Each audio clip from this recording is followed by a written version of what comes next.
The first aspect of this learning and this sharing is government policy. Now, I could go through various texts, but this is how I see it. The mass migration to Australia was in the post-1945 period, and I trace it back to 75, even though that's a tumultuous time for us in Australia in the early 70s because we had a first progressive government after a long, long time. But the prevailing policy was one of assimilation. Now, again, I'll explain some of my terms.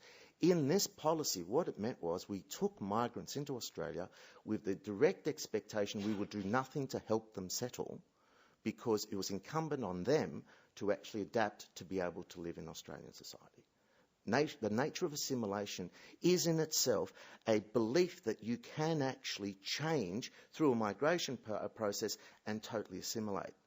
It is obviously challenged in so many ways over so many years, but the fundamental challenge to assimilation is, regardless of how much you want to be, in my case, an Australian, for others a New Zealander, the very first time that someone says, but you're from somewhere else, denies whatever you wanted to do, because my point and my contention is that the power does not reside with you.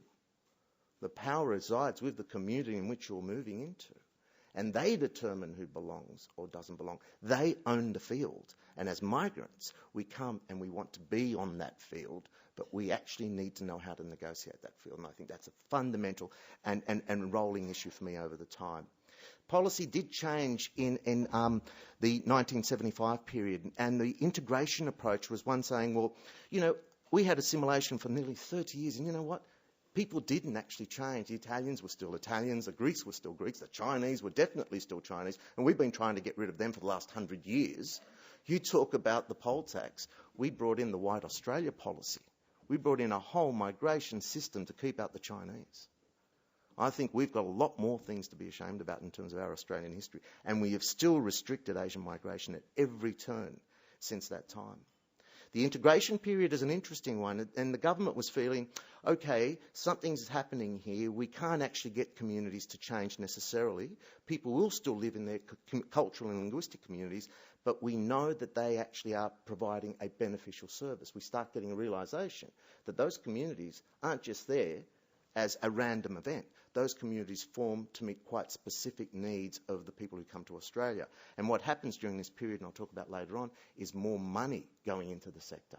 We start getting the funding of ethnic community organisations to help themselves settle.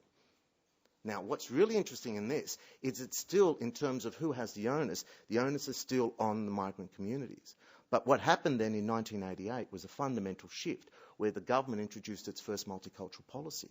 And what it was saying in that is that the onus of responsibility of meeting the needs of migrant communities stopped being the community's domain and started being the government's and the society's domain.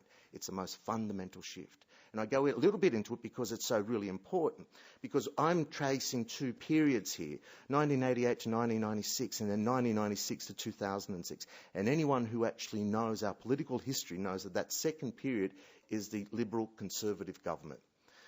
You will know my political persuasion by the end of this presentation, and I don't care.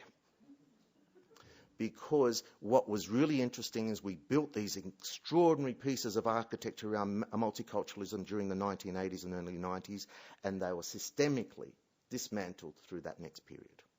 Systemically. And by the time we get to 2006, the whole debate had changed. We didn't want to hear any more about migrant rights. We wanted to demand their responsibilities in terms of what they needed to do in Australia. And I'm reflecting some of the wording and the nuance of the argument of that time. And luckily, I'm here today to be able to talk to you about our new multiculturalism.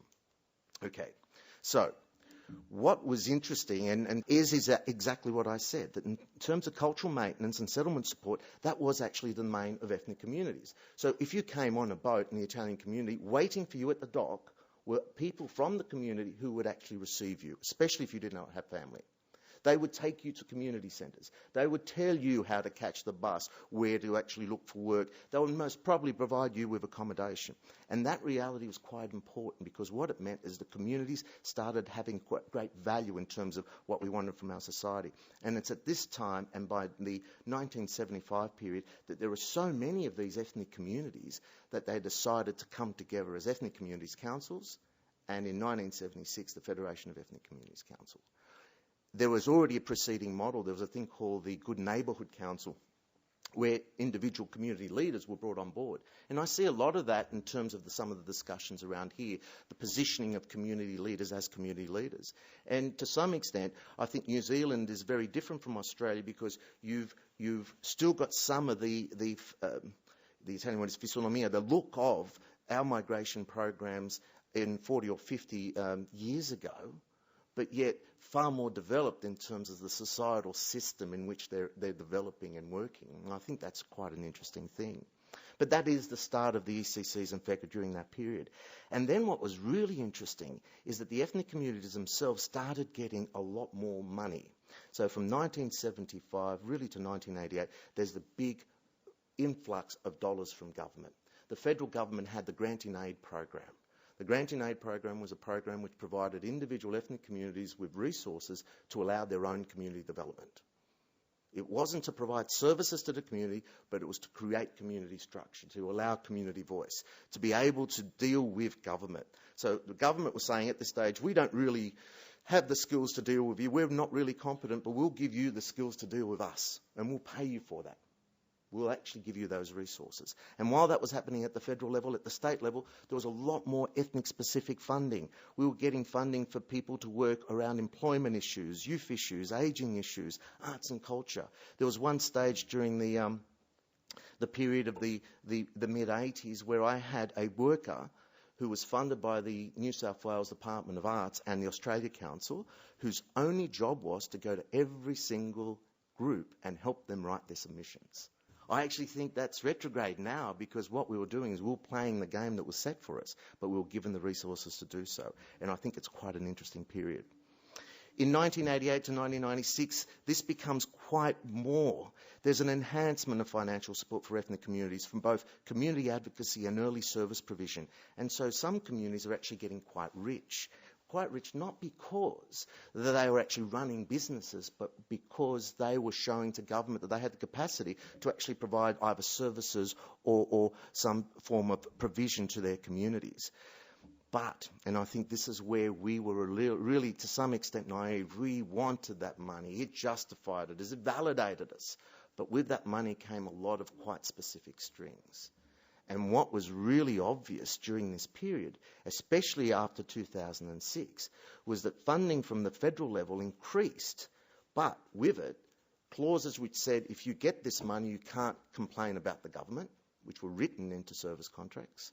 And secondly, the fact that if you were an advocacy body in any way, you weren't allowed to apply for charitable status under the ATO, our inland revenue. Really important structural issues because without having charity status, you couldn't raise funds. People couldn't give you money. And so what we had is these quite specific tools, certainly to create capacities, but at the same time to dampen the capacity for those capacities to come back and tell us what to do or to give us a hard time as government.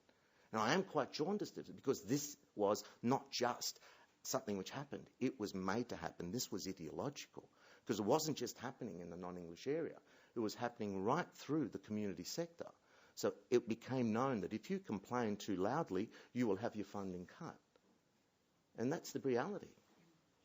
Now, with the change in government back to a Labor government, there was a statement by them saying that they would no longer do this. And there was an active removal of such clauses. And there was quite a symbolic meeting, which was about 2 years ago, of the signing of the compact with the third sector, it was called, where most of the community sector organisations came and signed this compact saying we will work with government in a tripartite approach between government, community and ourselves in a way of delivering services.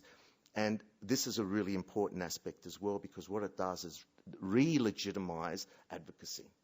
And when I'm going to talk about the evidence you actually drive it, you can only really have advocacy if the frameworks allow you to do so.